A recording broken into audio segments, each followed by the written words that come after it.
ஒரு சீடன் தன்னோட குரு கிட்ட கேட்டான், நல்லத படைச்ச ஆண்டவன் தானே கெட்டதையும் படைச்சிருக்கான், அதனால நல்லதை ஏற்பது போல கெட்டதையும் ஏத்துக்கிட்டா என்ன அப்படின்னு. குரு சிரிச்சுக்கிட்டே சொன்னாரு, அது அவரவர் விருப்பம் அப்படின்னு. பகல் உணவு வேலை வந்தது. அந்த சீடன் தனக்கு அளிக்கப்பட்ட உணவை பார்த்து அதிர்ச்சியானம். ஒரு கிண்ணத்துல பாலும் மறு கிண்ணத்துல பசு மாட்டு சாணமும் வைக்கப்பட்டிருந்தது. சீடன் குழம்பி போனான். குரு கேட்டாரு, பால் சாணம் ரெண்டுமே மாட்டுக்கிட்ட இருந்து நமக்கு கிடைக்குது, நீ பாலை ஏத்துக்கொள்ளும் போது சாணத்தையும் ஏத்துக்கொள்ள கூடாதா அப்படின்னு கேட்டார். சீடன் முழித்தான். குரு தொடர்ந்தாரு, பால் போன்ற நல்லவர் நம்முடைய வாழ்க்கையில மகிழ்ச்சியாக வாழ்வதற்கான ஒரு சூழலை கொடுக்கும்.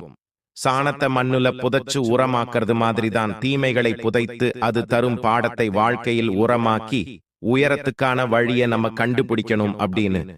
ஆம் நண்பர்களே, நமக்கு நடக்கும் அனைத்தையும் நாம் அறிந்து கொள்ளவே பயன்படுத்திக் கொள்ள வேண்டும்.